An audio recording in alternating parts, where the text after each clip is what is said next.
तो आपको जैसा कि पता है डबल ए ट्रिपल सी का जो राउंड 1 है वो यहां पर समाप्त हो गया है। अब बच्चे जो हैं वो डबल ए ट्रिपल सी के राउंड 2 का वेट कर रहे हैं। तो आज की इस वीडियो के अंदर हम यहां पर ये जानेंगे क्या रहने वाला है डबल ए ट्रिपल सी का राउंड 2 का काउंसलिंग शेड्यूल, और साथ ही साथ में मैं आपको ये भी बताऊंगा ऐसे कौन कौन से रूल्स एंड रेगुलेशंस रहने वाले हैं जिनका आपको यहां पर खास करके ध्यान रखना है अगर आप यहां पर अपनी काउंसलिंग करवा रहे हो राउंड 2 के लिए।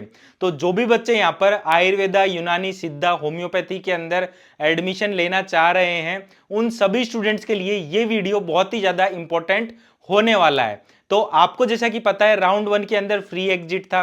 अब जो आने वाले राउंड्स हैं उनके अंदर फ्री एग्जिट तो रहने वाला है नहीं। तो आने वाले जो राउंड्स होंगे वो बहुत ज्यादा क्रूशियल राउंड्स होने वाले हैं। तो इसके लिए आपको क्या करना है, रूल्स एंड रेगुलेशंस का खास करके ध्यान रखना है। तो ये वीडियो आज की डिटेल में रहने वाली है। अगर कोई स्टूडेंट इस वीडियो को पूरा देख लेता है, सारी चीजों को समझ लेता है, तो वो बहुत ही आराम से यहां पर अपनी काउंसलिंग करवा सकता है। तो आइए वीडियो को स्टार्ट करते हैं। तो आप यहां पर देख सकते हो डबल ए ट्रिपल सी की वेबसाइट आपको यहां पर देखने को मिल रही है। इसके अंदर आपने यहां पर यूजी काउंसलिंग का शेड्यूल देखा होगा। यहां पर आप देख सकते हो ये राउंड 1 का शेड्यूल है जो कि खत्म हो गया है। अब हमें यहां पर देखना है राउंड 2 का शेड्यूल यहां पर क्या रहने वाला है।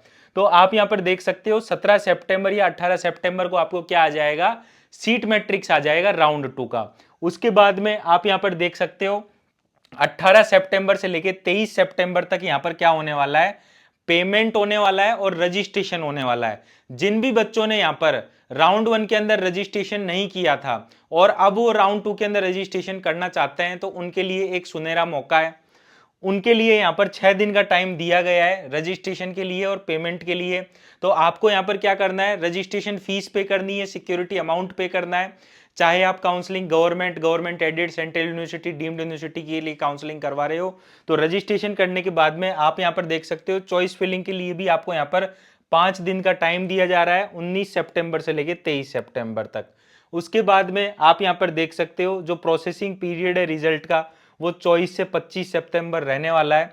उसके बाद में आप यहां पर देख सकते हो 26 सितंबर को आपका रिजल्ट आ जाएगा और 27 सितंबर से लेकर 3 अक्टूबर तक आपका क्या रहने वाला है, रिपोर्टिंग पीरियड रहने वाला है। तो इस चीज का आपको यहां पर ध्यान रखना है। राउंड 2 का ये आपका शेड्यूल रहने वाला है। तो आप यहां पर देख सकते हो आपकी जो काउंसलिंग है वो यहां पर 18 सितंबर को मेनली स्टार्ट हो जाएगी। तो जिन भी बच्चों ने रजिस्ट्रेशन नहीं किया है वो यहां पर रजिस्ट्रेशन करें। अब बात आती है रूल्स एंड रेगुलेशंस की। तो रूल्स एंड रेगुलेशंस बताने से पहले जिन भी बच्चों ने अभी तक हमारा Telegram channel @being doctor NEET join नहीं किया है वो being doctor NEET channel join कर ले। यहाँ पर हम काउंसलिंग से रिलेटेड सारे लेटेस्ट अपडेट्स देते रहते हैं टाइम टू टाइम। सारी इंफॉर्मेशन आपको इस टेलीग्राम चैनल पर मिलेगी काउंसलिंग के रिगार्डिंग। और जिन भी बच्चों ने अभी तक हमारा बीइंग डॉक्टर ऐप डाउनलोड नहीं किया है वो हमारा एप्लीकेशन डाउनलोड करके बीएमएस की ऑनलाइन क्लासेस वगैरह देख सकते हैं।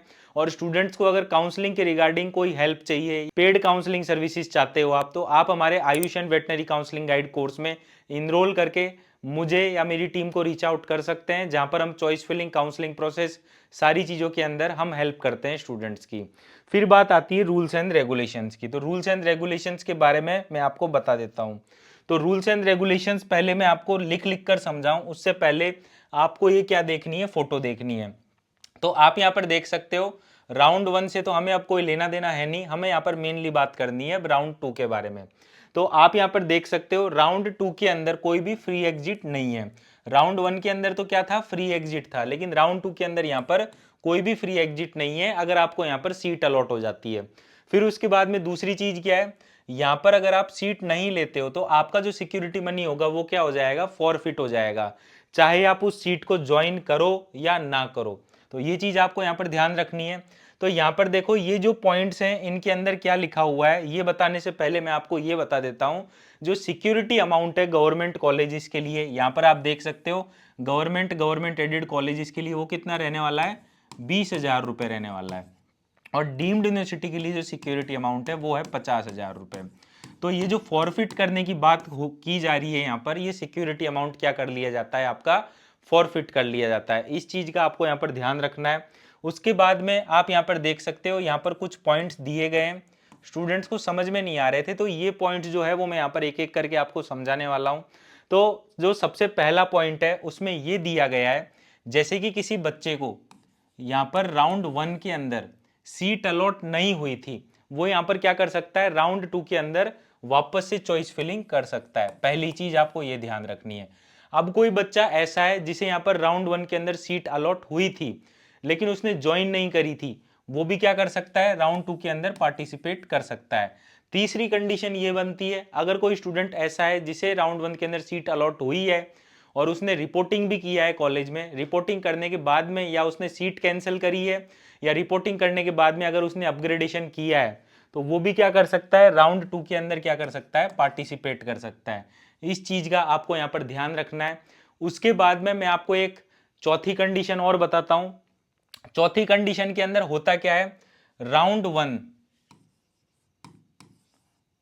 और राउंड 2, राउंड 1 और राउंड 2 के अंदर जैसे कि किसी बच्चे ने यहां पर सीट ले ली राउंड 2 के अंदर, और सीट लेने के बाद में अगर वो कैंसिल करता है उस सीट को, यानी रिपोर्टिंग करने के बाद में, तब भी क्या होगा, उसका जो सिक्योरिटी अमाउंट होगा वो फॉरफिट कर लिया जाएगा। अगर वो सीट ज्वाइन नहीं भी करता है तब भी उसका सिक्योरिटी अमाउंट क्या कर लिया जाएगा, फॉरफिट कर लिया जाएगा। लेकिन आपको एक चीज यहां पर ध्यान रखनी है, वो वापस से सिक्योरिटी अमाउंट पे करके यहां पर राउंड 3 के अंदर क्या कर सकता है, पार्टिसिपेट कर सकता है। इस चीज का आपको यहां पर ध्यान रखना है।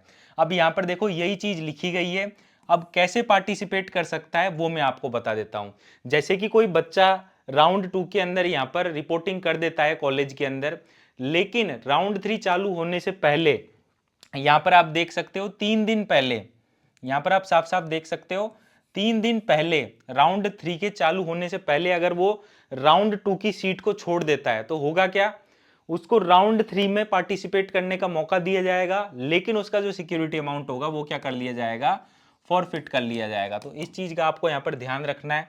उसके बाद में आप यहाँ पर ये देख सकते हो, यहाँ पर देखो ये भी कहा गया है, एक चीज और कही गई है कि एलिजिबल तो है वो, लेकिन एक जगह इनएलिजिबल की भी बात आई गई है। तो ये क्या है, ये भी मैं आपको समझा देता हूं ये मसला क्या है।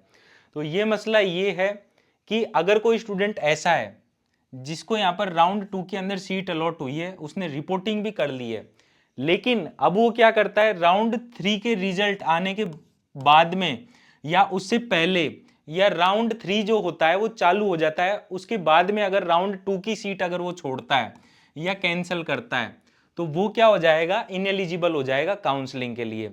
अब बहुत सारे बच्चों ने सुना होगा कि एक इनएलिजिबल कैंडिडेट्स की लिस्ट आती है हर राउंड के अंदर। हर साल तो क्या होता था, वो जो लिस्ट होती थी वो राउंड 3 से आती थी, लेकिन इस साल क्या होगा, वो जो लिस्ट होगी वो यहाँ पर राउंड 2 से आना चालू हो जाएगी। ये चीज आपको यहाँ पर ध्यान रखनी है।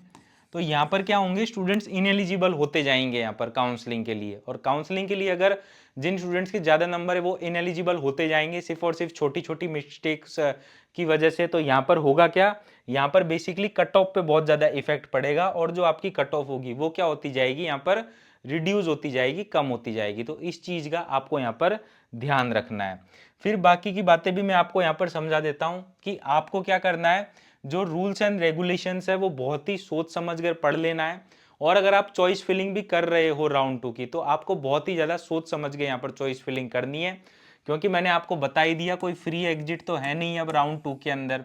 तो आपको यहाँ पर अपनी चॉइस फिलिंग बहुत ही ज्यादा सोच समझ के करनी है, क्योंकि इसके बाद भी क्या होगा, राउंड 3 होगा जिसे हम मॉपअप राउंड कहते हैं। फिर उसके बाद में राउंड 4 होगा जिसे अपन क्या कहते हैं, स्ट्रे वैकेंसी राउंड 1 कहते हैं। फिर उसके बाद में राउंड 5 होगा जिसे अपन क्या कहते हैं, राउंड 5 को बोलते हैं अपन स्ट्रे वैकेंसी राउंड 2, जिसे अपन स्पेशल स्ट्रे वैकेंसी राउंड के नाम से भी जाना जाता है। तो इन राउंड्स के अंदर अब क्या होगा, इनएलिजिबल कैंडिडेट्स की लिस्ट आएगी। शुरुआत में जो ये लिस्ट होगी ये 100 बच्चों की होगी, फिर 200 बच्चों की हो जाएगी, फिर 500 बच्चों की हो जाएगी, फिर उसके बाद में 1000 बच्चों की, 2000 बच्चों की, ऐसी लिस्ट ये क्या होती जाएगी, बढ़ती जाएगी। और ऐसे जो स्टूडेंट्स होंगे उनको मैं एक चीज और बता देता हूं, जैसे कि कुछ स्टूडेंट ये सोचेंगे हम यहाँ पर अगर AA की काउंसलिंग से इनएलिजिबल हो जाते हैं तो हम स्टेट काउंसलिंग में पार्टिसिपेट कर पाएंगे, लेकिन ऐसा बिल्कुल भी नहीं है।